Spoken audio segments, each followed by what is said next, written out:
I'm Shaun Haney, and this is RealAg on the Weekend.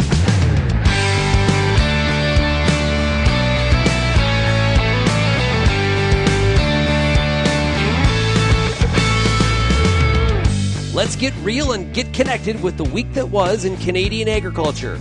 RealAg on the Weekend starts now.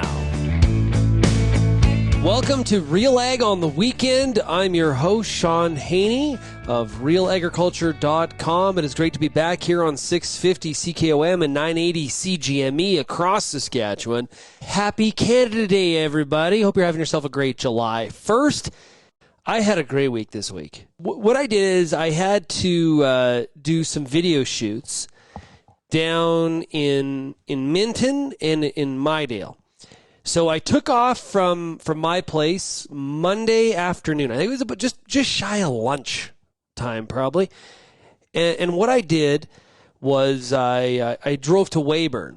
Okay, so from Lethbridge, Alberta to Weyburn, it's that's a good jaunt. It's a good trip. And got to go down the Trans-Canada and see, kind of that 130 kilometer an hour crop tour. Things looking better in some parts compared to the last couple of years. Tuesday was down in Mydale and in Minton. Had a great morning with Colin Rosegren and spent the afternoon with Derek and Tanis Axton in Minton. So that was a lot of fun. Got to see some of the crops. Some stuff that looks pretty decent and some stuff definitely could use some more moisture. There is no doubt about it. But we had a good look at some intercropping. We had some look at some cover crops. We had some look at just straight monocrop. It was it was great to get out in the field. Wasn't too hot to do video shoots. And getting out, the last couple of years, I haven't been doing a lot of the video shoots for RealAgriculture.com. We got a tremendous staff, but we got so many projects on the go that I've been kind of lured back into the field, so to speak, and I just enjoyed myself so much. It was great. And then Tuesday night, drove down to Plentywood, Montana. That's right, just across the border there from Minton. Spent the night there, and then Wednesday morning had a video shoot down in Plentywood, doing a big project for North Dakota State University, focused on Aphanomyces and root rot. And that was pretty interesting. We were in a field just by Outlook, Montana, just below the Canadian border. And I'll tell you, the Aphanomyces was terrible. The area, we had a drone up, taking some shots of what it looks like. It was incredible. That field had not seen that kind of damage before in the lentils. And what was really amazing was just looking down the drill row and how it changed, the impact would change. And you would go from a really good spot in the field where the lentils looked fantastic, looked great, to where, just devastated. So this is definitely something that is being paid to, just like, if I talk to many of you in Saskatchewan, you're like, oh yeah, like this is real. Like I'm having to stretch out my lentils now 5-6 years. I had a grower tell me they're doing 9 years now on lentils, and you're up to speed on it.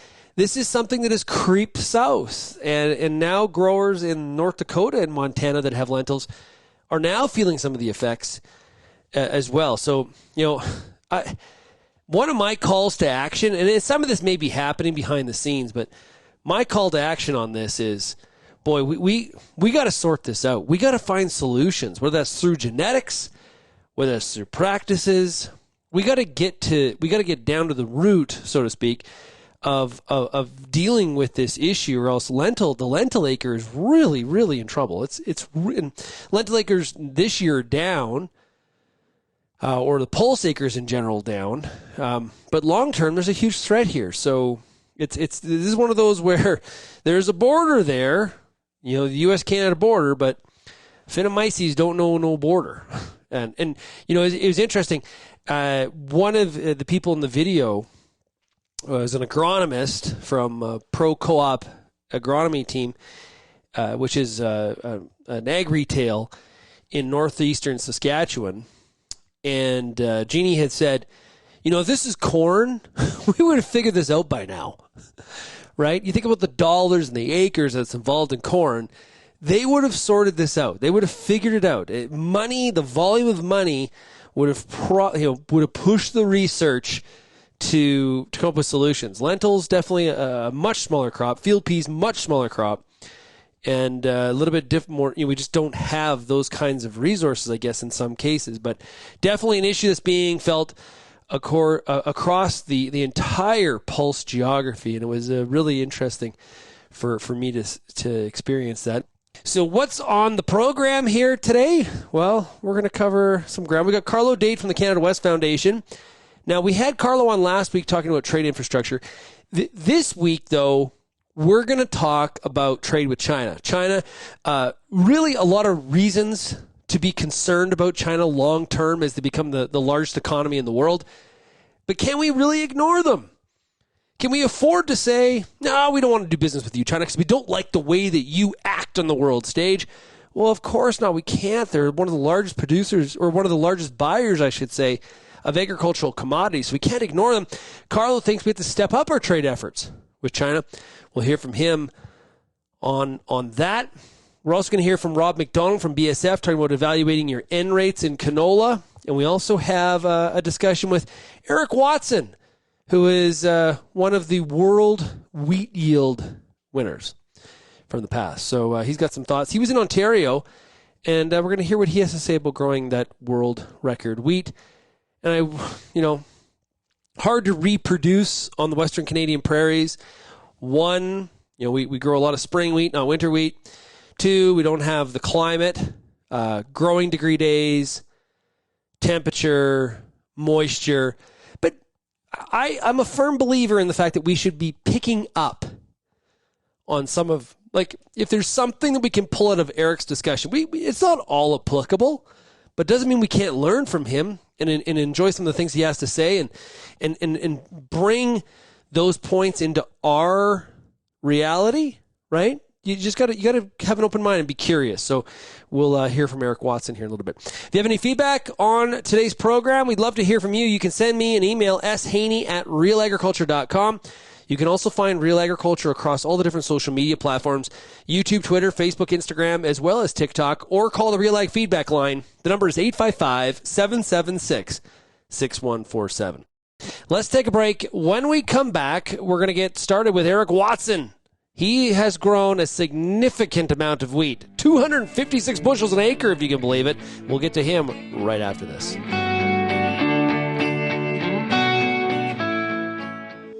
If you're involved in the agriculture industry, it's important to stay informed on all the latest issues affecting your business. At RealAgriculture.com, we offer fast, reliable news, information, and insights to help you keep on top of all of the latest in Canadian agriculture. Visit RealAgriculture.com and sign up for our free daily newsletter covering everything from news, agronomy, animal agriculture, and much more. Visit RealAgriculture.com/subscribe today. Hi, I'm Lindsay Smith of RealAgriculture.com. Join me Monday nights at 8 p.m. Eastern for The Agronomists, Canada's only live, interactive, agronomy-based show. Each week, we answer your most pressing questions with a rotating panel of agronomists, researchers, and extension staff from across Canada. Join me Monday nights, 8 p.m. Eastern on YouTube, Facebook, Twitter, or LinkedIn, or head to realagriculture.com/live at 8 p.m. Eastern.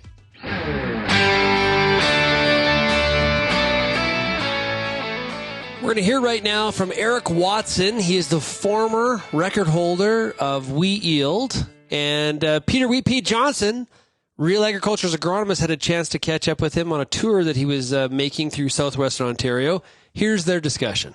I'm standing in one of our yen wheat fields here in Ontario near Woodstock, but I have Eric Watson with me. He broke the world record twice. His last one was 17.4 tons per hectare. Basically, that's 258.6 bushels per acre. Unbelievable. Now, because he got bumped out, he's going to aim for over 18 tons per hectare. That is 270 bushels per acre. Oh my gosh. Eric, How do you do it? And you've been in Ontario for about a week now. What can you tell us? What can you tell Ontario growers that they should be trying to do better? Well, I think one of the main things to start off when you put your wheat in the ground is make sure you get the sowing date correct and the sowing rate correct. You don't want to be too thick or too thin, but to get that correct to start with, I think is the first criteria, because if it's not correct, your wheat stand may not be correct. Yeah, and so you're generally quite a bit lower than we are, but you're also aiming for what, 5, 6, 8? How many tillers per plant would you look for? Possibly 9 or 10. 9. But we don't always end up with that. Yeah. We end up with about 6 or 7 or 8 maybe. Right on. And 9 perhaps. And so that ends up with you getting kind of into that, what, 700 heads per square meter, something like that? Yes, we have been higher. We've been up to 1,000 heads per metre square. So that's a pretty thick wheat crop. A very thick wheat crop, yes. Yeah. And is that what it takes for record wheat, is more heads, or what are you looking for? More heads, more kernels in the head, more test weight? What is there a key component there? I think they all fit. I'm not sure whether we need any more heads, because you've got to fill those heads and they've got to attract the sunlight.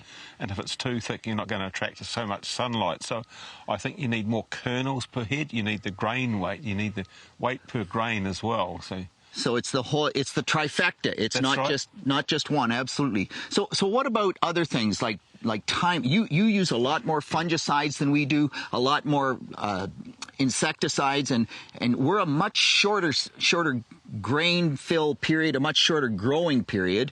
But is timing critical? Should we be doing things differently? Where are you at on that? I think timing is ultimately very critical. I mean, like the plant growth regulators, we've got to use plant growth regulators, because if we get lodging, we can see a dramatic loss of yield. I haven't seen any lodging here. But yeah, if we get it, and I think Cycocel, which we use, also helps with evening up the crop a bit, along with Modus, and we do it twice. But whether you could do it twice here, I don't know, at a lot lower rates than we do, depending on your season. So that could also help. Yeah, and so that is one thing that, like, we're playing with growth regulators now, and one of the things that we're really noticing is we get these heads down in the canopy that are, quite a bit down in, yeah. and you don't like that, right? No, they don't do anything for yield. Well, very, very little. Yeah, not as much as these big main heads, right? That's for right. Sure. Like, there's quite a difference between those two heads. And they'll take nutrients out of the main head. Right. And so from a growth regulator standpoint, you're really trying to target the chloride, we'd say, manipulator at that growth stage 30. Am I right in that? Yes, 29 to 30. We split the wheat, and as soon as the head starts to move up from the first node, that's the critical timing to get the first one on. Yeah, right on. And that will help even the crop out. Is that correct? Yes. Yeah. Yeah, although we are looking to play around with Modus early, perhaps, and whether that has some help as well. So. And so that's cool. So even though you've hit almost 18 ton and you're aimed for 18 ton, you're still learning. You're still you came to Ontario to learn or to teach us? Well, you're always learning. I mean, I'm not saying I'm teaching anybody. People don't have to follow me what I'm doing, but I can relay my thoughts. But I'm still learning it in my own situation, how to grow 18 ton or possibly 18 ton. Yeah, actually, in your field, you hit 20 or 21 ton. That's right. At one, and so I'm like, to heck with 18 ton. You got to head for 21 ton, Eric. That's your next goal. 21 ton per hectare. Absolutely, that's over 300 bushels per acre, by the way, for anybody who's doing the math. So, Thanks, we're really pushing. What about nitrogen timing or fungicide timing? Like, that's part of the picture. Does it matter when it goes on? Well, yeah, it does matter when it goes on. And if you go on, if we've got a thin crop, we'll go on early. We'll try and get on early, and that's crucial if you've got a thin crop to try and maintain the tillage you've got.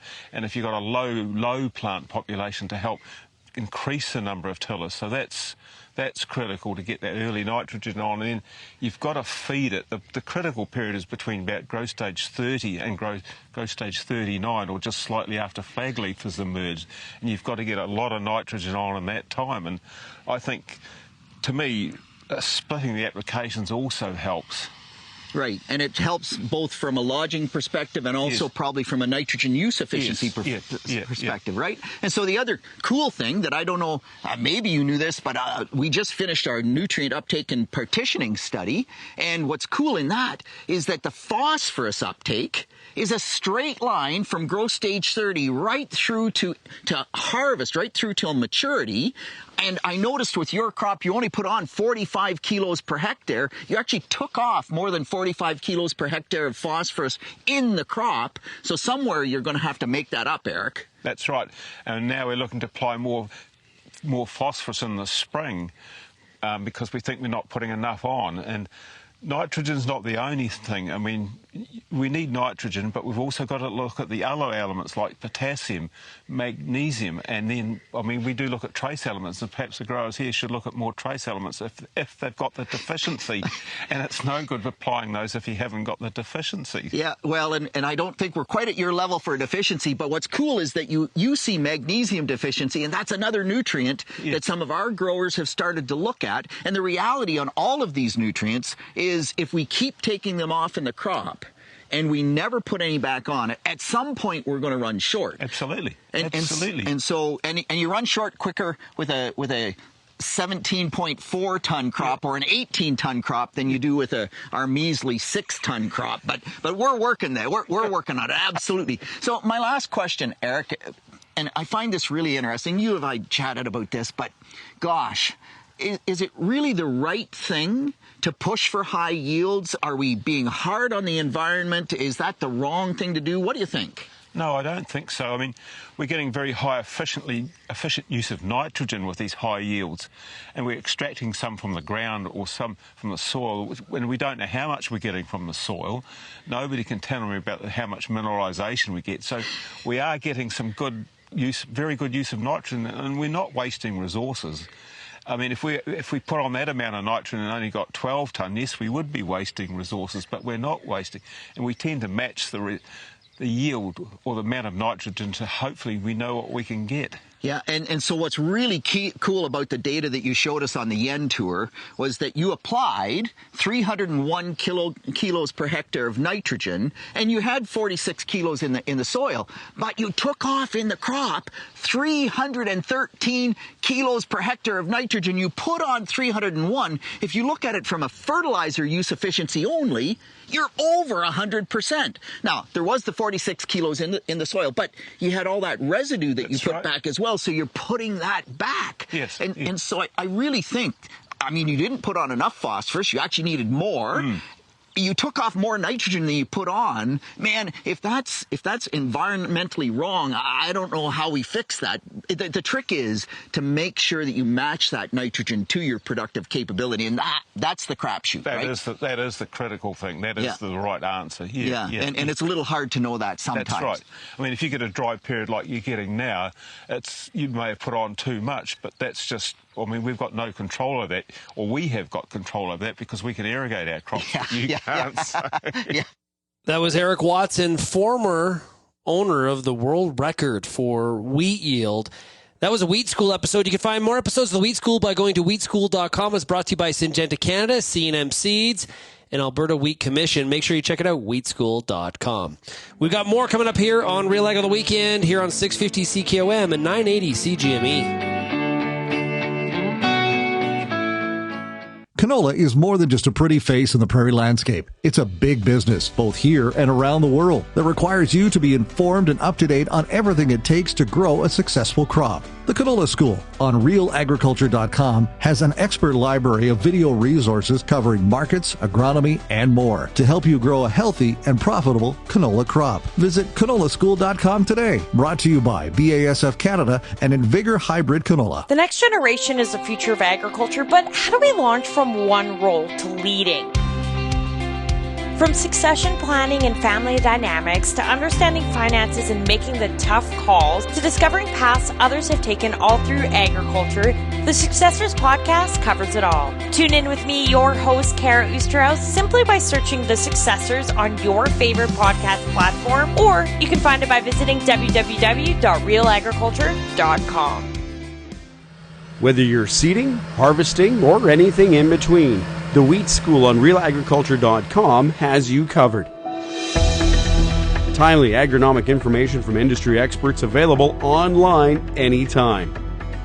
Give your wheat crop a good start and a great finish with the Wheat School on RealAgriculture.com. Brought to you by C&M Seeds, Syngenta Canada, and the Alberta Wheat and Barley Commission.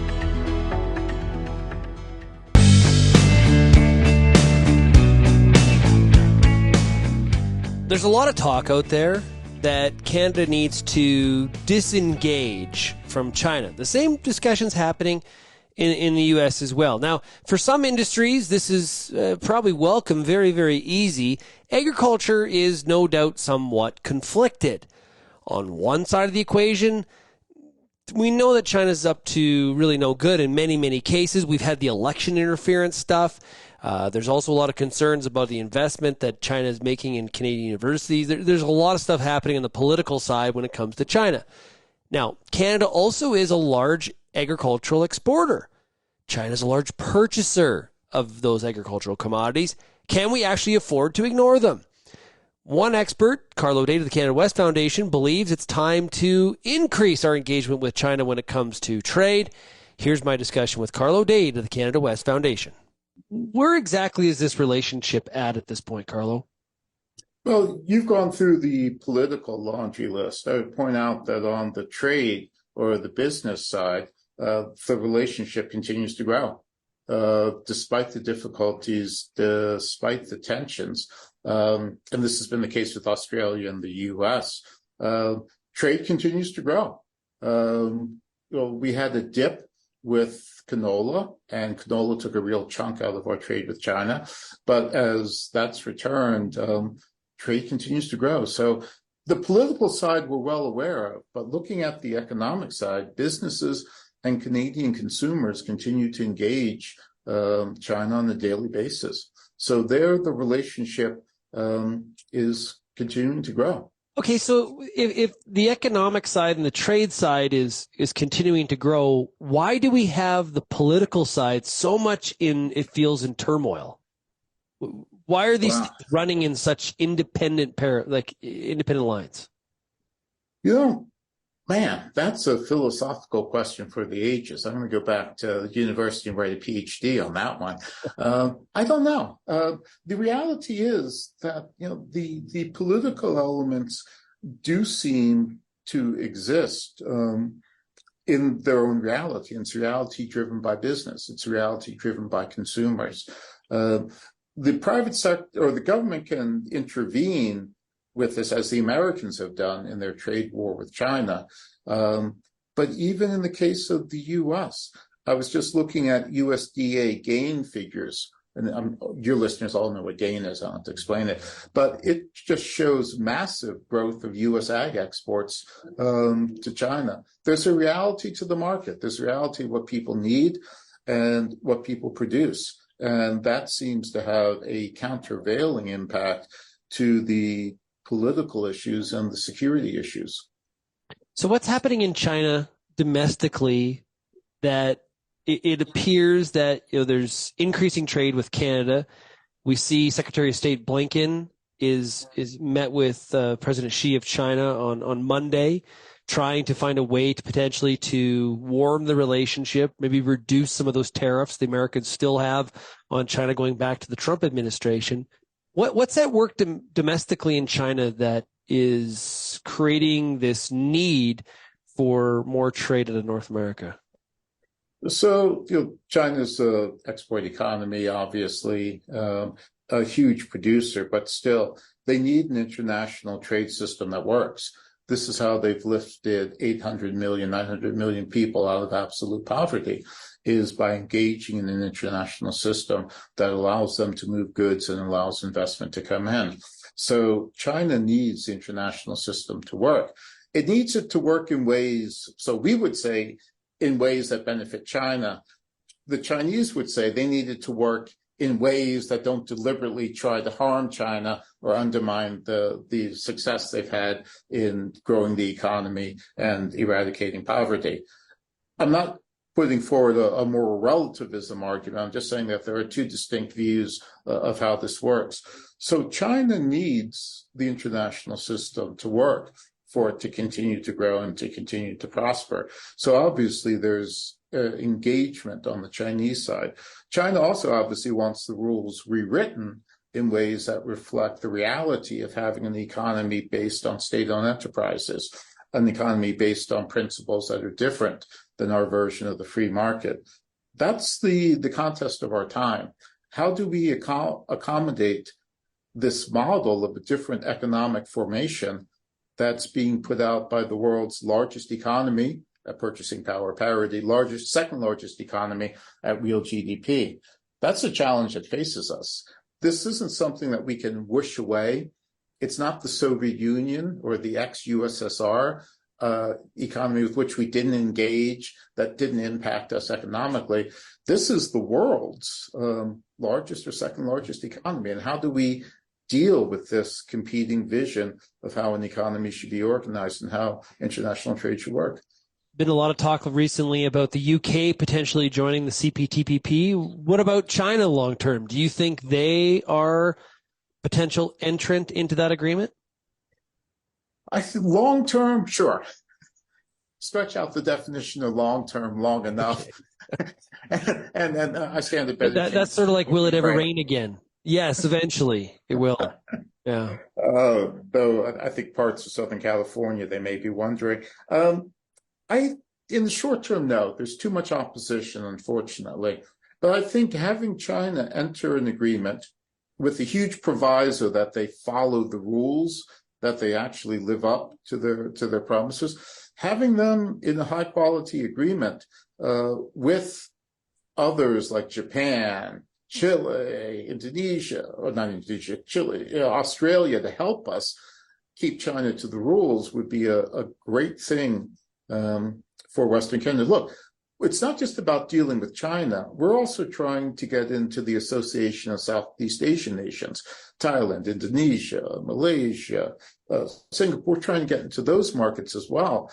Having China bound by a stronger set of rules will help us, not necessarily in selling goods to China, but in dealing with Chinese impacts in these other markets. So even if you're not trading with China and you care less, you're running away from China, you're still going to run into China in Indonesia, in Malaysia, in Australia, heck, even in Brazil. So having agreements that kind of bind China or give you some rules in dealing with China would be a huge benefit for Canadian firms that have no interest in going to China, but are looking at these other markets. But isn't that like a false comfort that they're somehow bound by some rules? Look at what happened. Look at Canada's experience with the CETA agreement in Europe.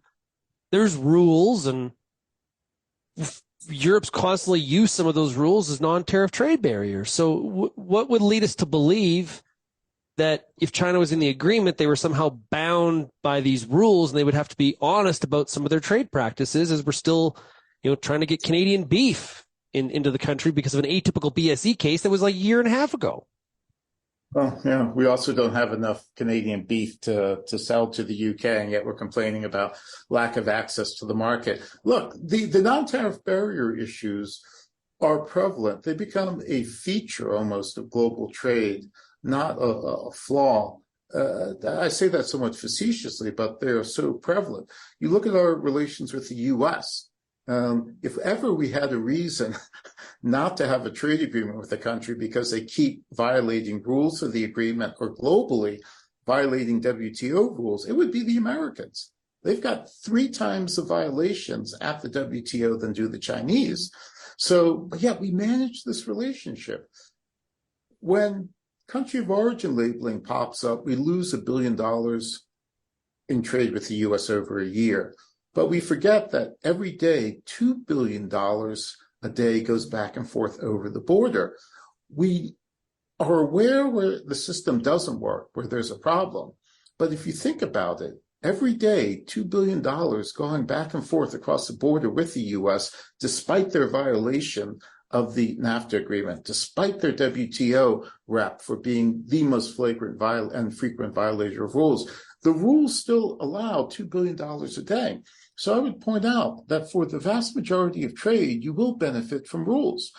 But the instances where those rules fail will make front page news. But you're never going to see a headline saying, today another $2 billion crossed the Canada-US border without incident. You're never going to see that headline. But as soon as something bad happens, you're going to see that headline. Super interested in your thoughts. What do you think Canada should do? Plug its nose and try to increase trade? Or is there a reason that we should be disengaging and trying to look at some other opportunities? The trouble is it's hard to replace the market of China, right? Now, when it comes to something like renewable diesel, that's why a lot of people that are China hawks really like the idea of renewable diesel, because it lessens our reliance on having to ship canola seed to a country like China, because we'll just keep it at home, we'll crush it here, and we'll use it in our domestic energy industry. Now, the meal may still be very reliant on China, but that's one of the lower value items when it comes to that canola seed in general. So some of your thoughts, S. Haney at RealAgriculture.com.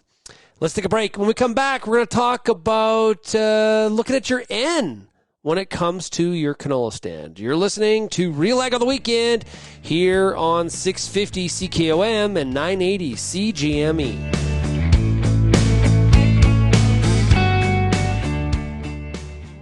Hi, I'm Bernard Tobin, host of the Soybean School on RealAgriculture.com. Throughout the year, on the Soybean School, we'll bring you timely agronomic video content from planting to harvest, from the latest agronomic research to the latest in production technology. Check out our massive video library on YouTube, RealAgriculture.com, or download the audio podcast versions wherever you get your podcasts.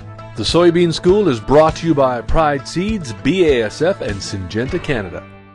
Before you get back in the field this year, spend some time with the Corn School on RealAgriculture.com. Get all the information you need on hybrid selection, planting depth, crop inputs, and more from a wide range of industry experts. A massive library of video content is available on demand when you need it most. Spend your time outside of the field, inside the classroom, with the Corn School on RealAgriculture.com.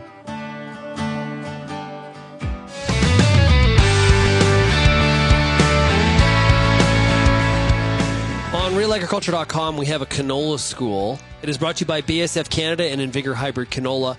You can check it out by going to canolaschool.com. We're now going to hear a conversation that Real Agriculture's Kara Oosterhuis had with Rob MacDonald of BASF talking about N management when it comes to your canola. Let's hear what he has to say. One of the number one questions that comes up over and over again is fertility rates. Why? Because nitrogen is the number one cost in canola production right now. So how much nitrogen do you need? The other thing that's coming up and becoming more and more front and center is emissions related to fertility. So getting fertilizer rates correct is very, very important. And canola, it needs a lot of fertilizer to hit target yields. So we decided that, to support our industry, we needed to do new nitrogen fertility trials with the latest hybrids on the market. So this particular trial has 3 different hybrids and 4 different nitrogen rates.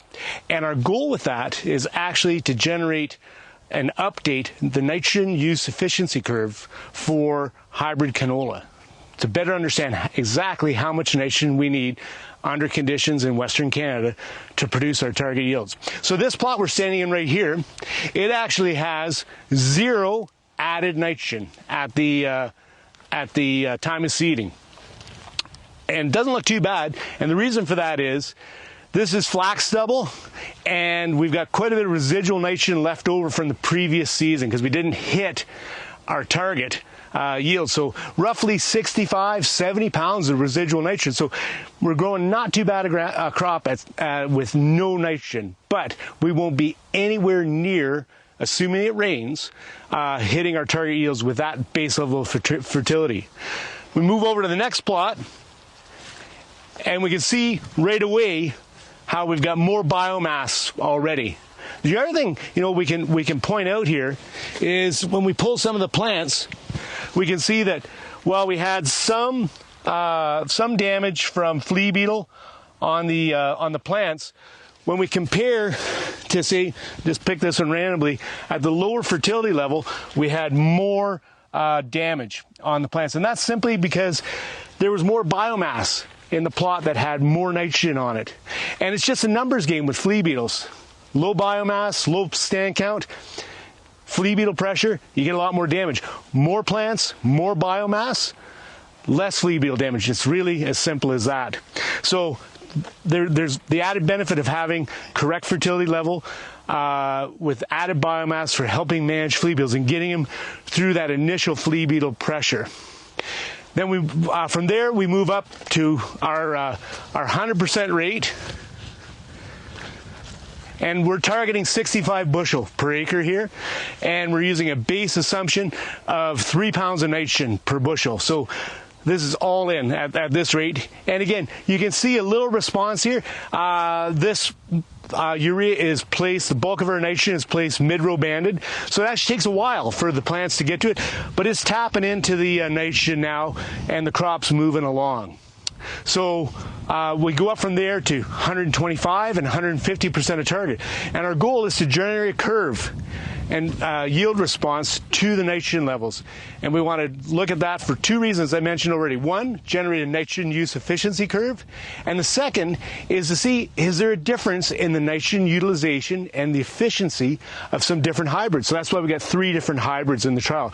So it'll be a really amazing trial to follow during the season, because we're soil sampling early and mid-season, as well as a final soil sample, and we're going to be doing protein on all the plots, so we can do a mass balance, get an understanding of how well each of the hybrids has utilized the nitrogen. That was Rob MacDonald of BASF in a recent Canola School episode. I'm always asking for your feedback. I got an email here from 650 CKOM listener Lloyd. And Lloyd says, enjoy listening to your show on the weekends. It's a nice break from some of the other political type shows. I farm in an area 50 miles southwest of Saskatoon, and it is, again, a very dry year. Have had a couple 8 to 10 millimeter rainfalls. That's not a lot, Lloyd, this spring. But with the warm May, first now period, everything is in need of substantial moisture, or it'll be another poor crop. There are some small areas west of here that have had heavy thunderstorms, and things look good, but from here to the southwest, it is the 3rd and 4th year of drought. Yeah, that sucks. Adding to the problem is that the grasshoppers have been bad since late May and are now eating anything green except for the kochia weeds. You know, if we could get the grasshoppers to eat the kochia, then we're winning. Lloyd continues, livestock producers, again, will have a light hay crop. Another year of not much straw to substitute for feed is critical for a lot of these producers, and many are culling herds or selling off their herds. Hay and straw is very expensive and hard to locate. Hopefully moisture will come, but we've been saying this for the last 3 years, and usually July isn't a wet month, just showers. Keep up the good work on the radio program. Well, hey, Lloyd, appreciate that. Lloyd's in Conquest. So, yeah, it's really a mixed bag, and I got myself in a little bit of trouble last week. I did a couple radio appearances in different parts of Canada. And when referring to Saskatchewan, I've sort of broad brushed it and said, yes, you know, decent or much better than, say, I think it is better than Alberta. But there's a lot of variability. And I made that mistake when I was in Mydale down at Colin Rosegren's place earlier this week. It had rained 3 inches the day before I got there, or a couple days before. There's water standing all over the place. And I had said to Colin that, hey, moisture not too bad here because you got water everywhere. He's like, no, it's the first rain we've had, right? So there is a lot of the country, not just Saskatchewan, a lot of the country where people keep telling me we're on a week-to-week basis when it comes to those needed rains. So this is something that we need Mother Nature to keep cooperating. And I had Matt Makins from Makins Weather on the RealAg Radio podcast earlier this week, and encourage you to check that interview out at RealAgriculture.com. And Matt talks about how, unfortunately, the weather pattern is right now, if you've been getting moisture, you're going to continue to get moisture. And if you've been dry, you're going to stay dry. And that's not what any of you want to hear, I'm sure. So, hey, be like Lloyd. Send me your feedback. shaney@realagriculture.com. Hey, thanks everybody for listening to Real Ag on the weekend here on 650 CKOM and 980 CGME. Have yourself a great July 1st, and we'll talk to you again next week. Cheers, everybody.